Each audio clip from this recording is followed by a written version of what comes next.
They won it all and still walked away angry. That tells you everything. The confetti had barely settled, and Ohio State players were already demanding the championship banners be taken down. Not because they didn't care, but because they weren't satisfied. Deep down, they knew last season left something unfinished. That loss to Michigan didn't just hurt, it exposed something, and no trophy can cover it up. This isn't a team living in the past. This is a locker room filled with guys who believe the job was only halfway done. They aren't here to defend a title. They're here to prove they should have never lost in the first place. That's the mindset now. No parades, no selfies with rings, just silence, focus, and payback on their minds. And if you want to rewrite the story, you can't waste time. You don't ease into a revenge season. You kick the door down from week 1. Don't forget to subscribe to Red Zone Report for more powerful NFL stories. Last season, the Buckeyes played like they were waiting for permission to take over. Slow drives, safe calls, and no urgency until it was too late. That approach cost them big games, especially against Michigan. This year, that can't happen again.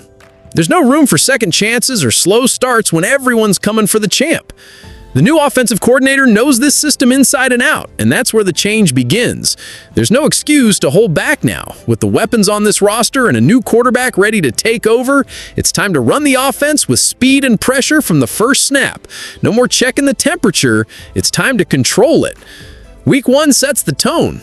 Arch Manning and Texas aren't showing up for fun. They're showing up to punch the champs in the mouth. If Ohio State doesn't come out swinging, they risk falling into the same pattern that nearly cost them everything last year. This season has to start fast, or it could end fast.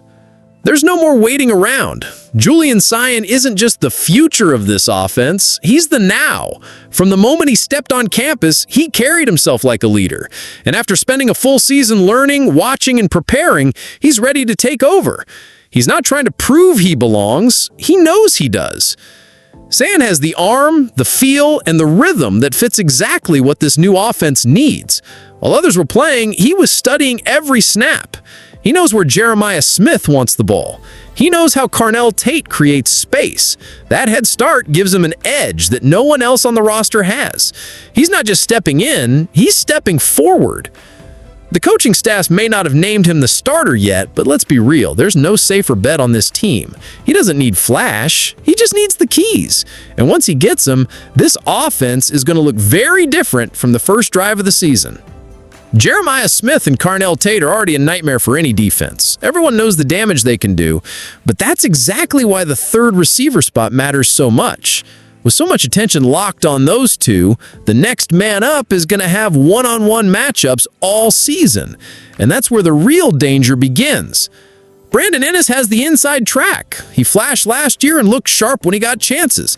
Now, with more reps and a bigger role, he has a shot to break out. But he's not alone. Quincy Porter has raw talent and a crazy high school resume. Mylan Graham showed signs in spring ball too, fast, hungry, and unafraid to make plays.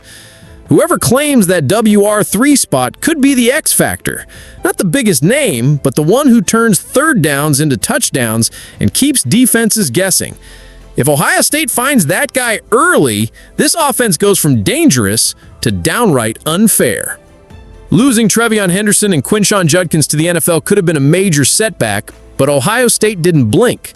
Instead, they went out and brought in C.J. Donaldson, a physical runner from West Virginia who can do a little bit of everything. He's dropped weight, picked up speed, and now looks like a real problem for defenses to deal with. Then there's James Peoples. He's been grinding inside this program, waiting for his shot. And now, after transforming his body in the offseason, he's quicker, leaner, and more locked in than ever before. Coaches have praised his work ethic for months, and this fall he finally gets to show why.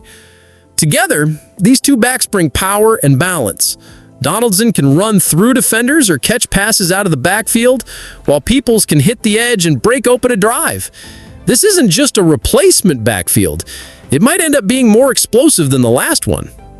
Ohio State could win every other game on the schedule, but if they lose to Michigan again, none of it will feel right. That's how deep this rivalry runs. And after 4 straight losses, the pressure is heavier than ever.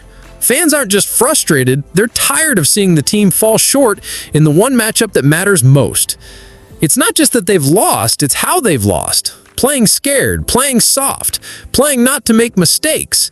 That strategy backfired every single time. Even in a championship season, that Michigan loss left a crack in the story. This team can't afford to repeat that. They need to go into that game with an edge and leave no doubt.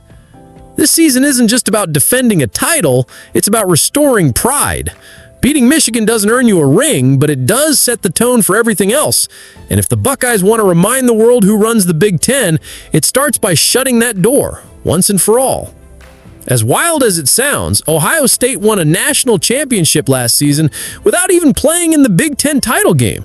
That's rare, and while the trophy still counts, skipping that step left a gap that needs to be filled. Winning the Big Ten isn't just about banners, it's about proving you dominated from start to finish. This year, the expectation is different. The roster is stacked, the coaches are locked in, and there's no reason to come up short. To truly control the playoff path, Ohio State has to take care of business in their own conference first. No backdoors, no shortcuts, just straight-up wins when it matters. Lifting the Big Ten trophy would mean more this time around. It's not just another prize, it's a statement that the Buckeyes weren't lucky and they weren't handed anything. They earned every piece of it. This team doesn't talk much, but they don't have to. From top to bottom, the roster is built for one thing: total control. The offense is deep. The defense is experienced. And after everything they went through last year, they're walking into this season with quiet anger and sharp focus. People aren't talking enough about the defense, and that's probably a mistake, because while the spotlight's been on the offense, the defense has been getting better behind the scenes. No drama, no headlines, just work. And that kind of balance, where both sides can win games, makes Ohio State a real problem. This isn't about hype anymore. It's about business. The Buckeyes know they have the talent to repeat, but their real goal is bigger than that. They don't just want to win again, they want to leave no doubt. And this time, they just might. Blessings to all my Red Zone Report subscriber family. Your support means everything. Stay tuned, stay sharp, and I'll catch you in the next one.